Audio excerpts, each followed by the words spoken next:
So we've been getting a lot of questions in our group for the last many years of just how to text men, how to text him in a way that keeps his interest. Yes. I think that's quite a common theme amongst our Facebook group of 12,000 women.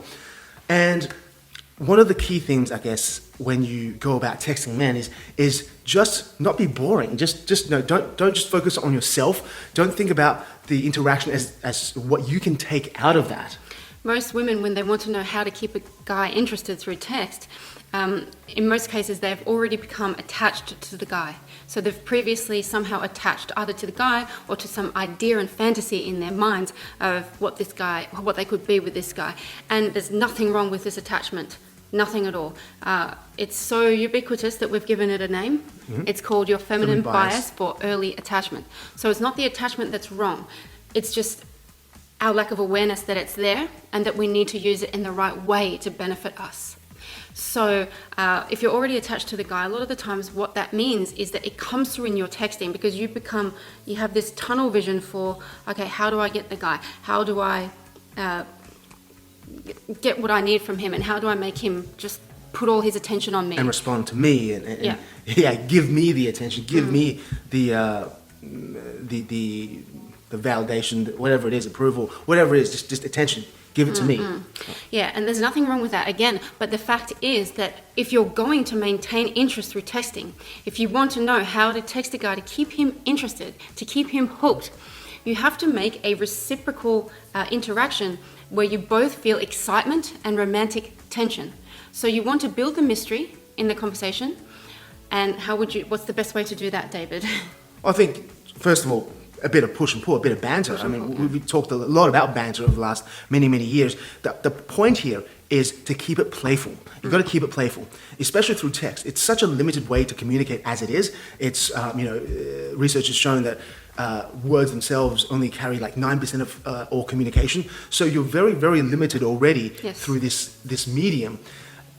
You don't want to further cripple your own chances and cripple yourself by trying to extract value out of that situation. So the best way to add value, no matter what you do, no matter what you talk about, what the conversation is about, you can always add more value by being playful. Yes. You can always add more value. And that's also one great way to initiate a conversation that, let's say he hasn't texted you for a couple of days, 3 days, or even 2 months. You can initiate with playfulness in order to start that conversation and inspire him to at least respond. Whereas if you go about it, approach it in a way that extracts value, wants to take something from him, then it's very easy, especially if he's pulled away or ghosted, it's very easy just to ignore that kind of message. Exactly. So lead with playfulness. Absolutely, use that as a way to open the door for further conversation. That doesn't mean that you have to be a circus monkey the whole time. No, we're not trying to be funny. No, not at all. A lot of women think they take it a little bit too far, and they think that, so all I have to do is be a funny clown, and everything will be fine. No, that's not what we're trying to do here. We are trying to lead with our playfulness in order to open doors. That's what we're trying to do. And that will lead you to other more deeper and more serious conversations, topics. Yeah. And but to capitalize on the playfulness and to lead with playfulness, you have to relax into the conversation. Let it be reciprocal, because if you're trying to be funny, that's coming from the same place of stress as you originally would be like, oh, I have to get his attention, I have to secure this man, I have to make sure that I have the best chance of him liking me, kind of thing. And whilst that is kind of what we are trying to achieve, you have to kind of relax that stress within yourself and enjoy the conversation. Just focus on the conversation, see where he's at. Don't push too hard if you can tell that he's just not interested. If he doesn't want to text back, and if he's busy, if he has a wife or a girlfriend already, just listen to that and adjust your conversation and your texting. Be attuned. Be attuned. Be attuned to where he's at. Yeah. And the best way to do that is not to extract value, because the moment you want to take, you lose focus of where he's at, because when you're extracting value, who are you focused on? Yourself, right? Just as if you're trying to be funny, Who are you doing that for? Not for the other person. The other person doesn't care if you're funny or not. You're doing it for yourself, your own sense of, oh, I'm enough because I'm funny, or I did something right. Yeah. So Where you're having a conversation with yourself, really. You're Whereas, trying to- yeah, if you're leading with playfulness, which is very, very different to just trying to be funny, you are adding something. You're focused on adding something to the interaction, to the relationship, Yeah. and it's a completely different dynamic. It's like a good example would be to metaphorically play a good game of tennis with the other person. You can't play a good game of tennis if you just hit the ball and they don't hit it back. You cannot do that. Yeah. So you're trying to do it in a way that allows them, that inspires them, that makes them compelled to hit the ball back. Yeah. Okay, that's the key. And if they don't, then that tells you something. Yeah. Exactly. So the best thing you can do is to lead with some kind of value, and the best kind of value would be playfulness, especially through a medium such as texting, such as online dating, messaging, etc. It's the banter, the high value banter that you can engage in that will build that emotional attraction and the connection as well with a guy. And when you can relax into that, I guess a lot more things flow. You can Yeah. play with it. The best kind of banter is spontaneous banter. Exactly, and it comes to you. That's the distinction that I've learned through banter, because I was never good at banter, and this guy is the ultimate banterer. He's super witty. I'm not aiming to be witty like you, because there's just no way. But, I mean, obviously having you around helps.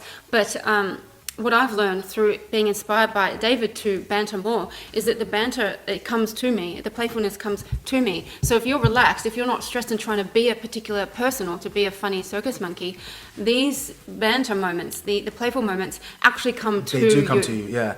It's so And also, you can't access them unless you start practicing. Like, it doesn't just come to you first time round. I'm not saying it'll pick up straight away. You have to relax into it, allow yourself to practice, enjoy those conversations. get good at that role, being in that role, that playful role. Yeah. The more you tap into that playfulness, Exactly. the more it's going to come to you. Yes.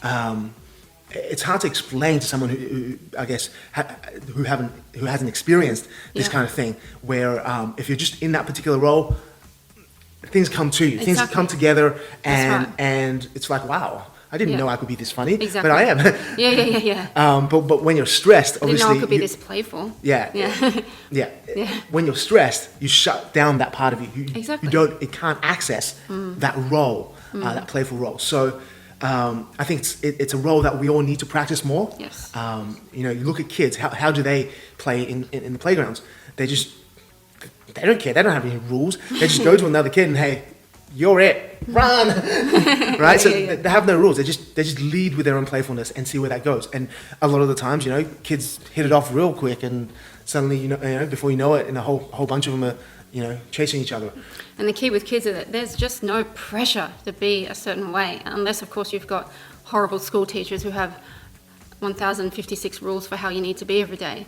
But most kids, they're not operating on a bunch of rules of who they need to be enough or to secure their man for marriage, So it's, yeah. If you want some examples of texts that work or don't work, join our Facebook group. You can find that by just searching in Facebook High value feminine women. And if you haven't attended my high value banter class, it's absolutely free. Go check it out right now. It's highvaluebanter.com. Go sign up.